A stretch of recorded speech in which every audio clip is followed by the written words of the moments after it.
What if something you've been told is useless your entire life was actually one of your last natural defenses? What if the reason this knowledge was mocked, erased, and buried is because it works? And what if you've been disabling it without knowing? Stay with me, because what you're about to hear was never meant for the masses. Before you dismiss what you're about to hear, pause for a moment and ask yourself something uncomfortable. What if one of the most overlooked parts of your body was never meant to be decorative? What if it was never neutral? What if it was quietly neutralized because it interferes with forces that depend on you staying distracted, fragmented, and unaware? This teaching was never public for a reason. Jesus was not only a spiritual guide speaking in parables for the masses. To a very small group, the chosen, he transmitted something far more dangerous. Not belief, not doctrine, knowledge. Precise awareness about how the human being actually functions inside a world that is anything but neutral. In the Gnostic understanding, reality is influenced by archons, not monsters, not myths, but subtle controlling intelligences that never use force. They work through fear that feels normal, thoughts that don't feel questioned, and constant mental noise that keeps you away from yourself. They don't need to control you directly. They only need you disconnected. And here is where the mystery begins. The human body was designed with built-in defenses against this kind of interference. Real defenses, quiet ones. But one of them was systematically downgraded, mocked, and reduced to pure appearance. Something you were taught to see as aesthetic, personal style, or vanity. Something hiding in plain sight. This is not superstition. This is not ritual. This is not religion. This is about recovering a form of awareness that was deliberately made invisible because it works when you are present. What you're about to hear is not meant to impress you. It's meant to wake something up that already exists. And that's why it was never taught openly. Before we go deeper, do something simple but intentional, like this video, because attention amplifies truth. Subscribe if you haven't yet, because this knowledge survives only when it's shared consciously. And comment 99. Spiritually, 9 represents completion, and 99 is the number of awareness just before full mastery. By writing it, you signal readiness. Now stay with me, because once you see this, you won't be able to unsee it. To understand why this knowledge was buried, you first need to understand how the Archons actually work, because they are nothing like what most people imagine. They do not attack bodies. They do not appear dramatically. They do not announce themselves. In fact, their greatest strength is that most people never realize they are interacting with them at all. Archons operate through subtle interference, not confrontation. They don't push you. They nudge you.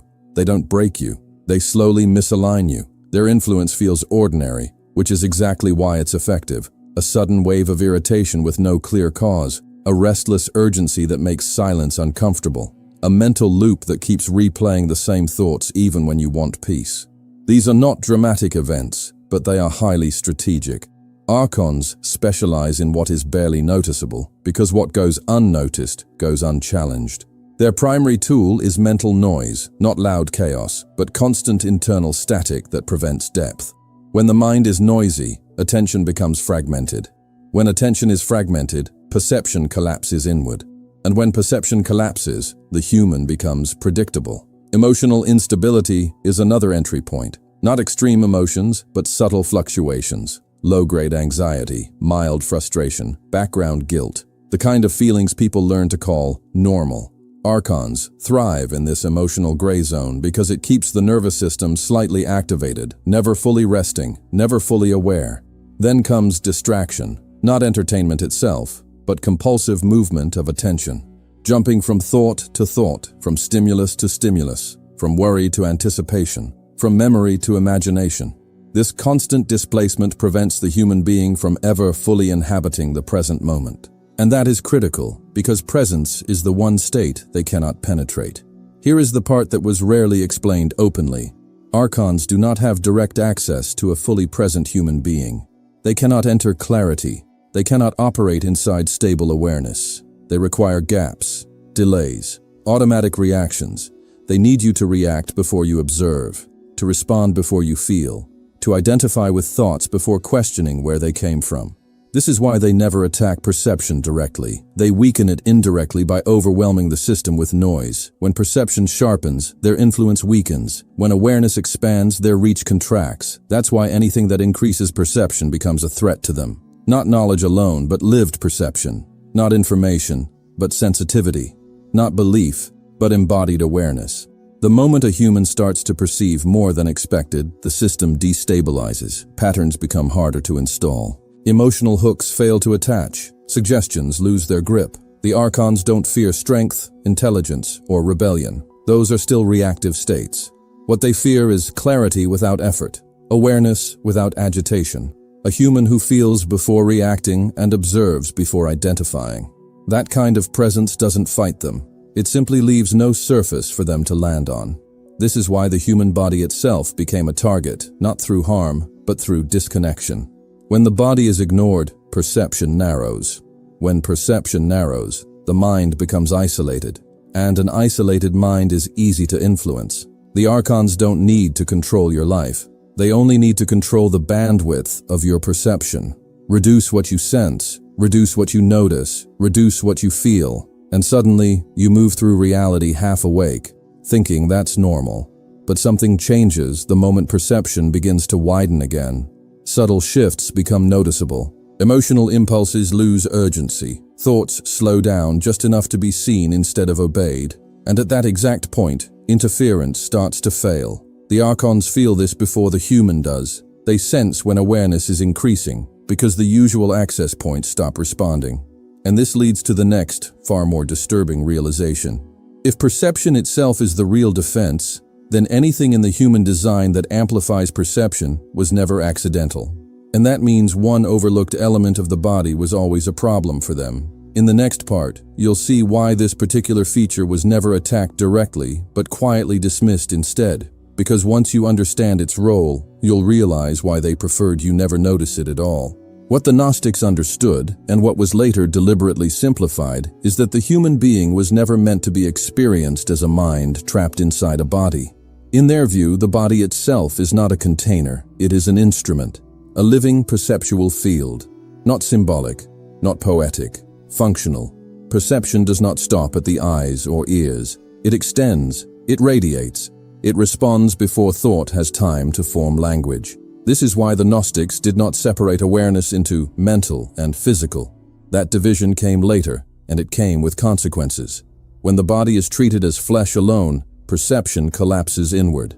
When it is recognized as a field, awareness expands outward. This distinction changes everything. Within this framework, the head was never just the location of the brain.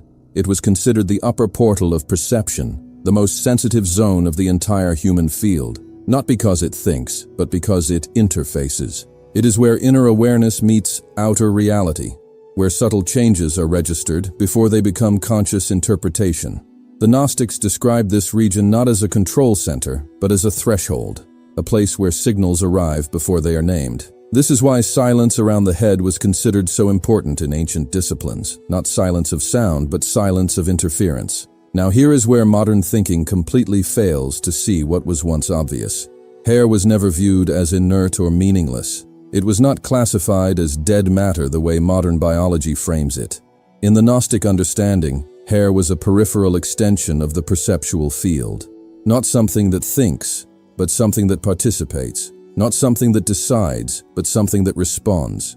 It exists at the edge of the field, where information first brushes against awareness. This is why hair appears repeatedly across unrelated ancient cultures as a symbol of intuition, alertness, and connection to the unseen. Not because cultures copied each other, but because they observed the same human design from different angles. In Hebrew tradition, hair was linked to strength and vow. In Egyptian symbolism, hair represented connection to higher realms. In Eastern teachings, it was associated with vitality and subtle sensitivity. In shamanic cultures, hair was treated as an interface with environmental forces. These traditions did not agree on theology, but they converged on one observation: hair mattered. Not aesthetically, functionally. The Gnostics went further and made a claim that feels unsettling to modern logic. They suggested that hair participates in anticipation, not prediction. Anticipation, the ability to sense shifts before they fully arrive. The human mind is slow. It analyzes after the fact, but the perceptual field responds instantly. Hair, existing at the outer edge of that field, reacts to changes in emotional atmosphere, environmental tension, and subtle shifts long before the mind forms a narrative. This is why people often feel something before they can explain it. A discomfort they can't name. a calm that arrives withaut reason, a sudden alertness with no visible cause. These sensations do not originate in thought, they arise in the field, and hair is part of that field. When this idea was lost, hair became cosmetic, neutral, ignored, something to be styled, cut, hidden, or reshaped without awareness. And when something is no longer perceived as functional, it stops being included in perception. This exclusion matters more than people realize, because a field that is partially ignored becomes uneven. Sensitivity diminishes, awareness retracts. The human being becomes more inward, more mental, less perceptive. Exactly the condition required for subtle interference to succeed. The Gnostics warned that when the body is no longer felt as a unified field, perception fractures. The mind becomes dominant, but also isolated. Intuition weakens, anticipation dulls. The human stops sensing early signals and only reacts when things are already loud, already emotional, already overwhelming. This is not accidental. It is the result of forgetting how perception works. Hair, as a peripheral extension, was never meant to be obsessed over, but it was also never meant to be ignored. It was meant to be included, felt, integrated into awareness without fixation. When that happens, something subtle shifts. The field becomes continuous again. Sensation precedes reaction. Presence replaces anticipation, anxiety. And this is where the danger begins for anything that relies on delayed awareness, because a human who senses early cannot be easily redirected. A human who anticipates without fear does not panic.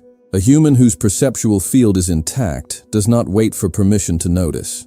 This is why this teaching never survived in its original form, not because it was mystical, but because it was practical. And in the next part, you'll see why the moment this perceptual field begins to reintegrate, something reacts immediately, something that does not want you sensing ahead of time, because once you do, the usual methods stop working altogether. To understand why hair became such a quiet threat, you have to understand fragmentation, because fragmentation is the core strategy Archons depend on. They don't divide nations first, they divide humans internally, mind against body, thought against sensation, attention against presence. When those elements are split, control becomes effortless. A fragmented human lives almost entirely in the head, reacting to thoughts, replaying memories, projecting futures, while the body becomes background noise. And a body that is not inhabited cannot protect perception. This separation is not dramatic. It happens slowly, through habits that feel normal, sitting without feeling, thinking without sensing, reacting without noticing the reaction. Over time, awareness shrinks to a narrow beam of mental activity, and everything outside that beam becomes invisible. This is the environment where archonic interference thrives. But here is what disrupts that system. The moment the body begins to be felt again as a continuous field, fragmentation weakens, and hair sits exactly at the edge of that field, not as decoration, not as identity, as boundary. The Gnostic texts describe the peripheral field as the first zone where interference appears. Before a thought forms, before an emotion spikes, before anxiety finds a story, interference does not arrive fully formed. It enters as distortion, a subtle pressure, a shift in internal atmosphere, a faint sense of unease. Hair, existing at the outermost layer of the perceptual field, participates in registering those early signals, not consciously, not symbolically, functionally. This is why interference is often felt in the body before it becomes mental, a tightening, a restlessness, a sensation with no explanation. When the peripheral field is active, these signals are noticed early. When it is ignored, they bypass awareness and appear later as thoughts that feel personal. This is the danger point, because once interference becomes thought, it is already inside. The Archons rely on this delay. They don't want you sensing early, they want you interpreting late. Now this is where misunderstanding destroyed the teaching. Hair was never considered magical, never an amulet, never a charm. The Gnostics were explicit about this. Any attempt to turn the body into an object of superstition was seen as another form of fragmentation. Conscious presence is the real power. Hair does nothing by itself. It only participates when awareness is present. Without presence, hair is neutral. With presence, it becomes part of a unified field that reduces internal noise. And noise is everything to archonic influence. Noise is what creates openings. Noise is what masks interference as self-generated thought. When attention stabilizes, something very specific happens. The internal static drops, not dramatically. Gradually, thoughts lose urgency. Emotions stop escalating automatically. The mind no longer reacts instantly to every stimulus, and in that quieting, interference struggles, not because it is expelled, but because it has nowhere to attach. Archonic influence weakens when attention is steady, not because of resistance, but because resistance is no longer needed. There is nothing to resist. The signal they depend on fades. This is why hair was quietly dismissed rather than attacked. Cutting it was never the real objective. Disconnection was. When the body is treated as irrelevant, the peripheral field collapses. When the peripheral field collapses, awareness retreats into the head, and once trapped there, the human becomes reactive again. But when attention is restored to the body as a whole, including its outer edges, something reverses. Interference is detected earlier, emotional hooks lose traction, thoughts arise slower, clearer, easier to observe. This is the disruption, not mystical, not theatrical, subtle, silent, effective. And the most dangerous part for the Archons is this: a human who notices early does not panic. A human who feels first does not react blindly. A human who is present in the body does not offer predictable patterns. And predictability is the foundation of interference. In the next part, you'll see why this quiet stabilization triggered systematic efforts to turn the body into something people live inside of unconsciously. Because once attention begins to settle again, the entire system starts to lose its grip. What happened next was not an accident, and it was not subtle. Once this form of perception proved effective, it became inconvenient. And anything that threatens a control system is never confronted honestly. It is neutralized indirectly. Systems of control do not fear strong bodies or intelligent minds. They fear coherence. A human whose body is disconnected and whose mind is overstimulated is easy to guide, easy to exhaust, easy to redirect. When the body is no longer felt, perception narrows. When the mind is constantly active, awareness never stabilizes. This combination creates the perfect condition for influence, not domination, but guidance without resistance. The human believes they are choosing, while their attention is being steered. Over time, disconnection becomes normal. People live from the neck up, managing thoughts, chasing emotions, while the body fades into the background. This is not neglect, it is design. In that context, anything that encourages embodied perception becomes a liability. Hair was one of the first casualties of this shift, not removed violently, but redefined. When something cannot be eliminated, it is trivialized. Hair was turned into fashion, vanity, personal expression, aesthetic preference. Once it was reframed this way, its functional role disappeared from awareness. People stopped feeling it, stopped including it in perception. It became something to look at, not something to sense. And what is not sensed does not participate in awareness. This was the real erasure. Not physical, but perceptual. At the same time, a deeper replacement was happening. Internal knowledge was slowly exchanged for external rules. Instead of teaching people how to perceive, systems taught them what to obey. Instead of cultivating awareness, they imposed behaviors. Instead of presence, they demanded conformity. This shift was efficient because it created dependence. A person who cannot sense for themselves must rely on instructions. A person who is cut off from internal feedback will seek authority outside. Over time, spiritual teachings were simplified, moralized, and standardized. Anything technical, subtle, or perceptual was labeled dangerous, heretical, or useless. The body was downgraded. The mind was elevated. Rules replaced insight. This created a population that was orderly but disconnected. And here is the critical misunderstanding. A perceptive human is not rebellious. They are not trying to overthrow systems. They are simply harder to predict. They do not react on schedule. They do not escalate on command. They do not follow emotional scripts reliably. This unpredictability is destabilizing to any system that depends on reaction. Control systems rely on patterns. Fear here, desire there, guilt after that. A perceptive human interrupts those sequences without trying. They pause. They notice. They respond differently each time. This makes them inefficient targets. That is why ridicule became the preferred weapon. Anything related to embodied awareness was labeled primitive, irrational, or superstitious. The goal was not to disprove it, but to make it socially invisible. Because once something is embarrassing to acknowledge, it disappears without force. People police themselves. They stop paying attention. They stop asking questions. Hair, once a marker of sensitivity, became meaningless. And meaningless things do not disrupt systems. But something unexpected happens when internal awareness begins to return. Even partially, people become calmer without reason, less reactive, harder to manipulate emotionally. They don't argue more.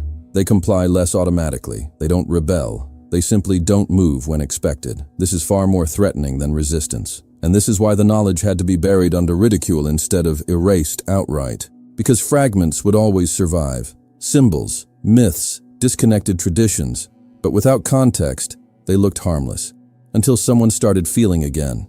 And in the next part, you'll see why the moment this awareness is practiced quietly, without announcement, without identity, something begins to push back. Because the system recognizes the return of a variable it can no longer fully control. What makes this teaching so difficult to grasp is that it contradicts almost everything people were trained to expect. There were no rituals attached to it, no objects, no formulas, no dramatic gestures. Jesus' real instruction to the chosen was deliberately unspectacular because spectacle feeds the very mechanisms this teaching was meant to neutralize. He did not teach effort because effort creates tension. He did not teach symbols because symbols invite fixation. He did not teach repetition because repetition without awareness becomes mechanical. What he taught was far more precise and far more demanding. A continuous state of relaxed vigilance, presence without strain, attention without force, awareness without performance.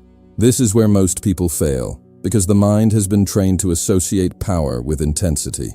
But intensity produces noise, and noise is exactly what archonic interference requires. Relaxed vigilance is the opposite. It is alert without being rigid, open without being scattered, calm without being passive. In this state, the body is not something you inhabit occasionally, it is something you never leave. Simply inhabiting the body fully, not scanning it, not controlling it, not analyzing it, but being inside it, reorganizes the perceptual field automatically. No visualization needed, no imagination required. The moment attention settles into the body, the internal hierarchy changes.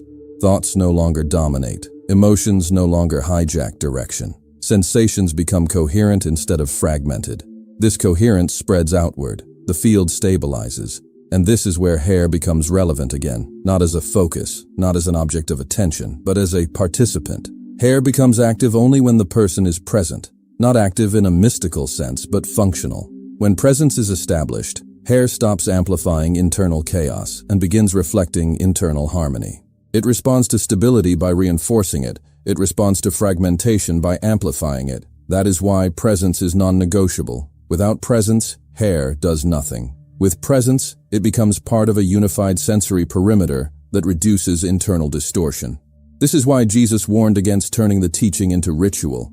Ritual externalizes what must remain internal. The moment you try to do something with the body instead of being with it, tension returns. And tension is the signal. Archons do not require fear alone. They require emotional charge. Any sustained emotional signal becomes an anchor point. Anxiety, anticipation, guilt, even excitement. When there is no emotional signal to latch onto, access collapses. This is the critical shift. The teaching was not about fighting interference. It was about becoming uninteresting to it. When presence is steady, emotions still arise, but they do not spike uncontrollably. They move through without creating turbulence. Thoughts still appear, but they do not loop compulsively. The nervous system stops broadcasting predictable patterns. The signal weakens. And when the signal weakens, archons lose access, not because they are defeated, but because there is nothing to grab. This is why the practice had to remain invisible. No posture gives it away. No behavior signals it. No identity announces it. A person practicing relaxed vigilance looks ordinary, but operates differently. They respond slower, but more accurately. They feel more, but react less. They are present without being conspicuous. This invisibility is not accidental. It is the final layer of protection. And here is the unsettling part. Once this state stabilizes, the system around the person begins to behave differently. Interruptions increase, distractions multiply. Emotional triggers appear unexpectedly, not as punishment, but as testing. The system attempts to re-establish the signal. If the person reacts, the signal returns. If they remain present, it fades further. This is the quiet threshold. Most never cross it because they mistake calm for weakness and presence for inactivity. But those who persist notice something irreversible. The interference doesn't intensify, it diminishes, it loses precision, it stops targeting directly. And at that point, the teaching reveals its true purpose, not protection, not power, but withdrawal of access. In the final part, you'll see what happens when this state is sustained long enough, when the signal drops below the level of detection, and why the texts say there comes a moment when they don't just interfere less, they stop knowing exactly where you are. This is the moment everything you heard finally locks into place, not as an idea, not as belief, but as recognition. The Gnostic texts never described an ending where humans rise in power, dominate forces, or become untouchable warriors. That story was never the goal. The final effect was far more unsettling to anything that feeds on control. Irrelevance. Not rebellion, not resistance. Irrelevance. The Archons were never looking for people. They were tracking signals, emotional turbulence, mental loops, predictable reactions. That constant broadcast most humans don't even realize they're emitting. And when that signal fades, something extraordinary happens. Their reach collapses. Not slowly, not dramatically. Quietly. They stop finding traction. They stop locating entry points. They stop knowing exactly where you are. Jesus never taught escape in the future. He didn't offer salvation later. He taught freedom now. Immediate, perceptual, functional. The freedom of no longer being easy to influence, no longer being easy to pull, no longer being easy to read. Hair was never the secret itself. It was the clue, a forgotten marker pointing back to something much larger. An integrated human being, a body that is inhabited, a mind that is not isolated, a field that is coherent instead of fractured. When that integration returns, you don't become aggressive, you don't become dramatic, you become quiet. And that quiet is not emptiness, it is precision, it is stability, it is awareness without noise. This is the final reframing, and it changes everything. You don't fight interference, you don't chase it, you don't obsess over it. You stop feeding it. And when you stop feeding it, it starves. This is why the chosen were never meant to stand out, never meant to announce themselves, never meant to be louder. The chosen are not louder, they are calmer, they are present, they are grounded. And because of that, they are no longer easy to find. If this reached you, it's not random, it's recognition. Comment this phrase now: I withdraw the signal. Say it because intention collapses patterns. Share this video because awareness spreads silently. And remember this: the moment you return to yourself, something ancient loses its grip. Stay present, stay quiet, stay awake.